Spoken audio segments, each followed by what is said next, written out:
Hello everyone, welcome back to the channel. कैसे हैं आप सभी? तो स्वागत है आप सभी का आपके अपने यूट्यूब चैनल द शिक्षा जोन में। आज की वीडियो में हम लोग डिस्कस करने वाले हैं आप लोगों के जो राजस्थान में एलडीसी का एग्जाम हुआ था 11 अगस्त को, उसकी cut off, expected cut off पर हम लोग चर्चा करेंगे कि क्या इसकी कट ऑफ रहने वाली है। क्योंकि हम लोगों को सुनने में आ रहा है कि काफी सारे क्वेश्चंस ऐसे हैं जो आउट ऑफ सिलेबस पूछे गए थे। आउट ऑफ सिलेबस होने के कारण बहुत सारे कैंडिडेट जो है वो परेशान है, जो सीरियस एस्पिरेंट हैं, जिन्होंने बहुत अच्छे से प्रिपेयर किया था। तो उनके लिए जो है वो दुविधा की बात हो जाती है कि हम लोग एज पर सिलेबस पढ़ते हैं, लेकिन क्वेश्चंस जब आउट ऑफ सिलेबस हो जाते हैं तो आउट ऑफ सिलेबस इतने सारे क्वेश्चंस थे, तो इसकी कट ऑफ क्या कम जाएगी, ज्यादा जाएगी, कितने जाने के चांसेस है? क्योंकि देखिए, जो ये एग्जाम है एलडीसी का एग्जाम, जो आप लोगों के लास्ट टाइम जो है वो 2018 में हुआ था और 2018 के बाद में डायरेक्ट चॉइस में हुआ था। तो इतने सालों का गैप होने के बावजूद जो है वो क्या इसकी कट ऑफ में हम लोगों को चेंजेस दिख सकते हैं? बल्कि आप लोगों को देखिए, इसकी जो कट ऑफ है वो आप लोगों को कम भी जा सकती है, ज्यादा भी जा सकती है। हम अभी कंफर्म कुछ नहीं बोल सकते हैं। ये जो आज की वीडियो में मैं आप लोगों को जो कट ऑफ बताने वाली हूँ, वो मैं आप लोगों को एक्सपेक्टेड कट ऑफ बताऊंगी। कट ऑफ बताने से पहले मैं आप लोगों के साथ में इस बात को श्योर कर लेती हूँ कि मैंने इस एग्जाम को नहीं दिया है, मेरे कुछ फ्रेंड्स ने एग्जाम दिया है और मैंने काफी लोगों से बात भी करी है इस एग्जामिनेशन को लेकर कि मेरे फ्रेंड्स के ये एग्जाम कैसा हुआ। उन लोगों से पूछा मैंने, तो काफी सारे लोगों ने यही बताया कि आउट ऑफ सिलेबस जो था ये पेपर आया था। बहुत सारे क्वेश्चंस ऐसे थे, ऐसा नहीं होना चाहिए, क्योंकि जब आउट ऑफ सिलेबस क्वेश्चंस आते हैं तो दिक्कत रहती है पढ़ने वाले एस्पिरेंट के लिए। तो एक तो आउट ऑफ सिलेबस क्वेश्चन होने के कारण होप्स जो है वो इसके कट ऑफ कम जाने के भी चांसेस रह सकते हैं। लेकिन अगर हम लॉजिक देखें तो देखिए, आउट ऑफ सिलेबस अगर क्वेश्चंस हमारे लिए हैं तो जितने भी कैंडिडेट हैं उन सबके लिए भी तो ये आउट ऑफ सिलेबस होगा। मान लीजिए कोई एक पर्टिकुलर, मान लीजिए मैं ही हूँ, मैंने ये एग्जाम दिया, मैं कह रही हूँ कि ये आउट ऑफ सिलेबस क्वेश्चन है, तो अगर उस क्वेश्चन को मैंने नहीं किया तो मेरे हिसाब से किसी ने भी नहीं किया। तो जब किसी ने नहीं किया, मान लीजिए 20 क्वेश्चन ऐसे हैं जो आउट ऑफ सिलेबस है, तो 20 क्वेश्चन अगर मैंने नहीं किए हैं, मुझे नहीं आ रहे हैं, अगर मेरे लिए आउट ऑफ सिलेबस है, तो बाकी कैंडिडेट्स के लिए भी तो वो आउट ऑफ सिलेबस ही हुए। तो इसमें नई बात कौन सी है कि ये आउट ऑफ सिलेबस है, तो इसमें कट ऑफ कम या ज्यादा जाने के चांसेस रह सकते हैं। तो आउट ऑफ सिलेबस अगर एक ऐसा नहीं है कि ये पर्टिकुलर किसी एक कैंडिडेट के लिए है, आउट ऑफ सिलेबस क्वेश्चंस हर एक कैंडिडेट के लिए था। तो कट ऑफ में आउट ऑफ सिलेबस पेपर होने के कारण कोई ज्यादा फर्क नहीं पड़ेगा, है ना। तो आप लोग ऐसा ना सोचे कि कट ऑफ जो है वो कम जाएगी क्योंकि आउट ऑफ सिलेबस था। कम कैसे जा सकती है, सबके लिए था आउट ऑफ सिलेबस, कोई हमारे अकेले के लिए तो नहीं था, है ना। अब हम लोग बात करते हैं इस एग्जाम की, क्या आप लोगों को कट ऑफ कितनी जाएगी और क्या आप लोगों को इसको टाइपिंग के लिए प्रिपरेशन करनी चाहिए या फिर नहीं। क्योंकि टाइपिंग के लिए अगर आप लोगों को प्रिपेयर करना है तो अभी से ही स्टार्ट करना होगा, और अभी से अगर आप लोग प्रिपरेशन करेंगे तो आप लोग जो है वो टाइपिंग टेस्ट के लिए, टाइपिंग टेस्ट तक प्रिपेयर हो पाएंगे। कब तक टाइपिंग टेस्ट होगा उसके बारे में भी हम लोग बात करेंगे।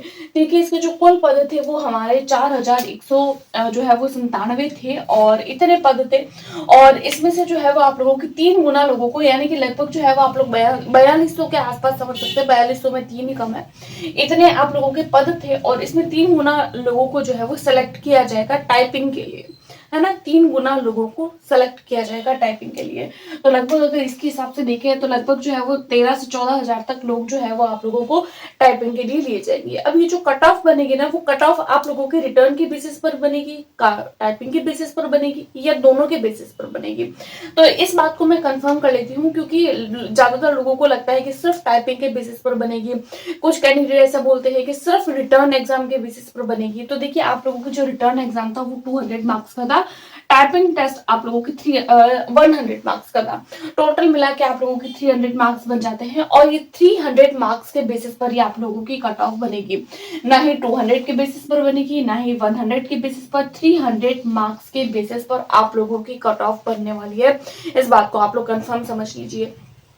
आउट ऑफ सिलेबस क्वेश्चन आया था, ये बात हम लोग मानते हैं, और न्यूज़पेपर में भी लगातार हमारे पास में न्यूज आ रही है कि out of syllabus question paper था, question paper out of syllabus था, इस बात को हम लोग मानते हैं। लेकिन फिर भी कट ऑफ में आउट ऑफ सिलेबस होने के कारण कोई आप लोगों की कट ऑफ में चेंज नहीं होगा, जिसका रीजन मैंने आप लोगों को बता दिया कि आउट ऑफ सिलेबस क्वेश्चन किसी एक पर्टिकुलर पर्सन के लिए नहीं, बल्कि ऑल कैंडिडेट्स के लिए आउट ऑफ सिलेबस था। उसके बाद में हम लोग बात करेंगे टाइपिंग टेस्ट कब हो सकता है। तो देखिए अभी तो आप लोगों के एग्जाम हुआ है, एग्जाम होने के बाद में पहले आप लोगों को आंसर की दी जाएगी। आंसर की देने के बाद में आप लोगों को जो है वो आपत्ति, क्वेश्चंस पर आपत्ति लगाने के लिए, श्योर है कि इस बार बहुत ज्यादा जो है वो आप लोगों की आपत्ति लगने वाली है। क्वेश्चंस पर आपत्ति देने के लिए जो है वो आप लोगों को समय दिया जाएगा। जब आप लोग आपत्ति देंगे तो फिर रिवाइज्ड आंसर की निकलेगी, देन आप लोगों को इसका रिजल्ट निकलेगा। जब रिटर्न का रिजल्ट निकलेगा तभी तो 3 गुना लोगों को ये लोग लेंगे। जब 3 गुना लोगों को लेंगे फिर आप लोगों को टाइपिंग टेस्ट के लिए बुलाएंगे।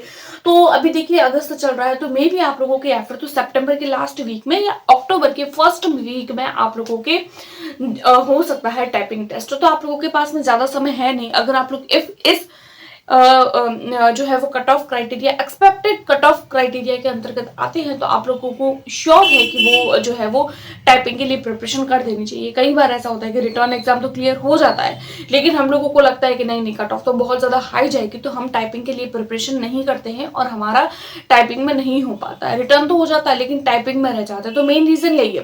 तो अगर आप लोग इस मार्क्स के अंदर भी आ रहे हैं ना, तो 2 महीने का टाइम आप लोग अच्छे से दे दीजिए, मे भी आप लोगों का भी सिलेक्शन हो जाए।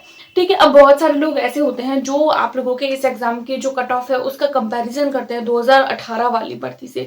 तो देखिए 2018 वाली भर्ती से आप लोग कैसे कंपेयर कर सकते हैं। देखिए 2018 वाली भर्ती 2018 में हुई है, 2024 चल रहा है। आप लोग देखिए जो कैंडिडेट है जिसने पेपर दिया है आज के उस कैंडिडेट में और वही एग्जाम अगर किसी कैंडिडेट ने 2018 में दिया होगा तो क्या उसकी प्रिपरेशन में फर्क नहीं आया होगा। इन 6 सालों में, 6 सालों में उस कैंडिडेट ने कितना सब कुछ नॉलेज ले लिया होगा। तो आप सोच सकते हैं जब एक कैंडिडेट इतना नॉलेज ले सकता है तो बाकी सारे कैंडिडेट के पास में क्या इतना नॉलेज नहीं आया होगा।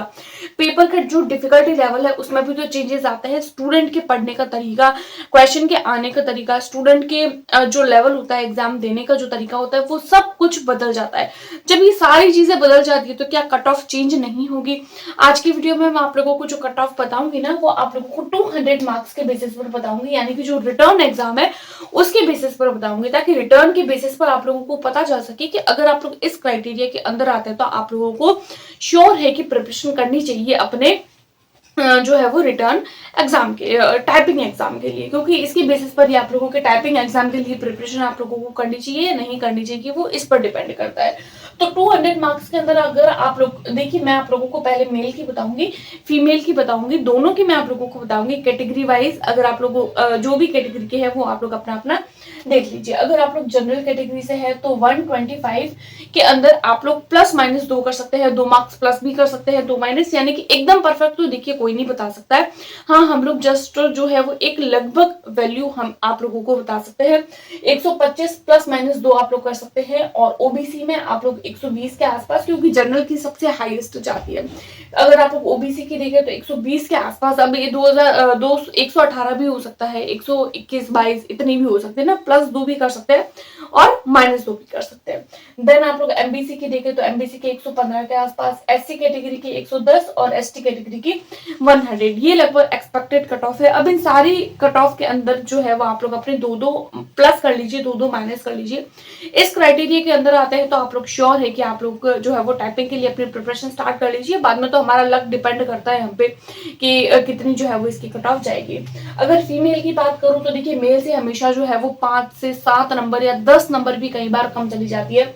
यहाँ पर आप लोग फीमेल की जो है वो लगभग जो है वो 115 के आसपास, यहाँ पर मैं जो है वो 10-10 मार्क्स कम कर रही हूँ क्योंकि फीमेल की काफी कम जाती है ना। तो जनरल की अगर हम बात करें फीमेल में तो 115 आप प्लस माइनस 2 कर सकते हैं।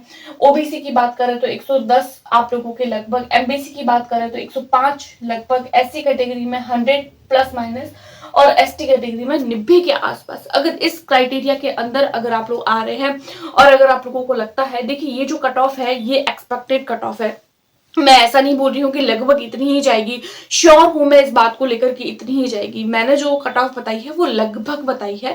अगर आप लोगों का इसको लेकर कोई और रिव्यू है कि नहीं इतनी नहीं इतनी जा सकती है, तो आप लोग जो है वो वार्म वेलकम है आप सभी का मेरे कमेंट बॉक्स में। अगर आप लोग चाहते हैं तो वह कमेंट्स कर सकते हैं। अगर आप लोगों को लगता है कि इसकी एक्सपेक्टेड कट ऑफ ये नहीं हो सकती, कुछ और हो सकती है, तो आप जो है वो बहुत अच्छे से कॉमेंट करिए और जरूर अपनी राय दीजिए कॉमेंट्स में कि इसकी कट ऑफ कितनी जाएगी। क्योंकि देखिए कट ऑफ जो होती है वो जस्ट एक्सपेक्टेड होती है, एक आंकड़ा होता है जो केवल माना जाता है ना, एक मानी गई वैल्यू होती है।